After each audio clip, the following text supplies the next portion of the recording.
They're trying to create a political tipping point. What more? Alam na natin yun, di ba?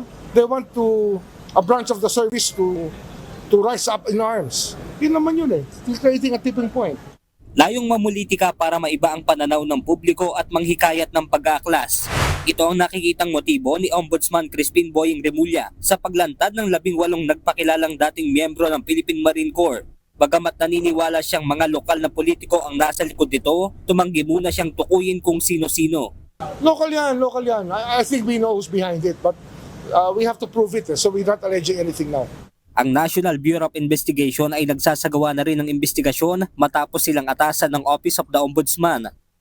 Ayon kay Remulla, sa isinagawang background check, nadiskubre nila na may ilan umano sa mga ito ang na-discharge na sa serbisyo at mayroon din namang may kinakaharap na kasong kriminal.